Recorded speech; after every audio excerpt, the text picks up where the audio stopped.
Isang mapagpalang araw mga katanggol. Ayan, dahil dililipat ko ang vermi compost doon sa kabila. Dahil nga po nag-aalisan ng mga bulate. Dahil nga po dinala ko aking tripod. Dahil nga po wala ako taga-video. Dahil ilalagay ko lang rin ang cellphone ko sa tabi ko. Ayan mga katanggol, dahil galing kami nagpo-pras. Talagang ayaw ko nang nito ulingan ng bao, kaya ipanggatong na namin to. Dahil nga po gaw unang init. Di alam kung makakuha kami ng panggatong na tuyo. Aray. Ayan mga katanggol, makikita nyo. Diyan ko ililigay sa sako at ibabalde ko ang makompost. Dahil nga po napakabasa at wala ng mga bulate. Inuubos na ng mga nangain ng aming mga bulate. Ayan.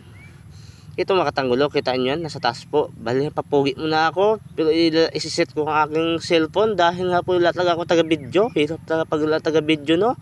Ayun ako, ayan mga katanggol. Binuksan ko muna. Dahil mamaya po ilalagay ko na po sa sako. Kalahating sako na po, kaya isang balde lang po muna yan. Ayan mga katanggol. So gito yung mga katanggol. Agayan,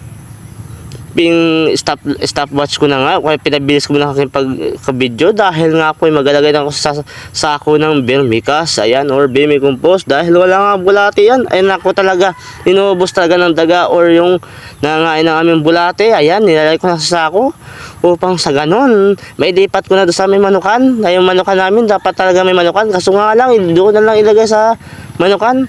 Dahil di na po manukan yun, panibago na mastaka ng vermicompost. Ayan, sa lahat po na mag-order na aming produkto tulad ng vermicast o tawagin vermicompost at vermite. Ang vermicompost na aming vermicompost po ay nagkakalaga ng 500 kada sako at ang per kilo ay 20 lang. At sa mga gustong bumili naman ng aming bagong produkto, ang vermite po ay tag 150 po kada galon. Ayan, dito po ay matatagpuan sa Barangay Panitian, Española pa lamang, sa Sitio Aguisagis, sa Pamili Pula. Ayan, kung gusto niyo po mag-PM, yun po Facebook page ang aking kuya, ang aking muna pala Facebook page, ang Mr. Clony Tanggol, ang nag-iisang tanggol ng Palawan. At aking Facebook profile ay Mark Clony Pula. At sa kuya ko naman ay Mark Clifford Pula. Yan po yung nakagraduate po siya ng nakagraduate po siya noong nakarang taon pa po, 2025. Kaya yan mga katanggol, ay nako, alam nyo lang, madali lang dahil nga po napakahirap na proseso, pero pera na po yan. Sa mga maarte dyan, mga dumi ng baka, ay nako, wag po kayo mag-arte-arte kasi pampataba po yan. Ayan mga katanggol, kita nyo, habang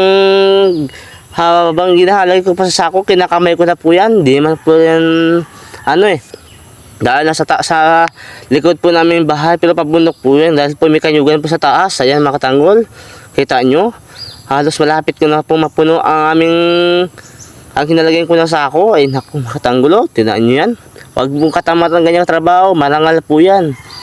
Kung tatambay-tambay ka sa baryo, sa bahay nyo, wala kang ginagawa, ay di sa'yo naghihintay ang pera, di sa'yo papuntang ang pera. Ay naku, kung sa'yo magtrabaho ka para magkapera ka, ay grabe ka. Ayan mga katanggol, nakita nyo yan. Yan po pala aming palang kinuha kong vermicompost kasi nga po wala na pong bulate. Kapag di ko ililipat yan sa aming panibagong vermihan, ay nako, wala na talaga to. Ayan ito mga katanggol, kita nyo yan.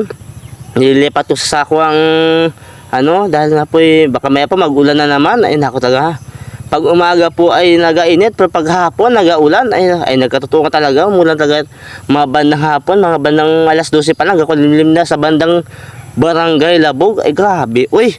Ayan mga katanggol, kita nyo mga katanggol, yan, bali ito pa lang aming dating birmihan, nakikita nyo, yan yan, aming birmihan dati. Yan, kasi yung bahay namin yan, kaya nasa likod lang po yung aming bahay kung gusto niyo po mag-order. So ayan mga katanggol, maraming po salamat sa inyo panonood. Sana po may kayo natutunan tungkol sa aming ginagawang vermicompost. Ayan, sa gusto po mag-order, mag-PM lang sa aking Facebook page, ang nag-iisang tanggol ng Palawan, Mr. Clony Tanggol. At sa aking Facebook profile, Mark Clony Pula, o sa Facebook profile ng aking kuya, Mark Clifford Pula. At sa ulit, maraming salamat po mga katanggol.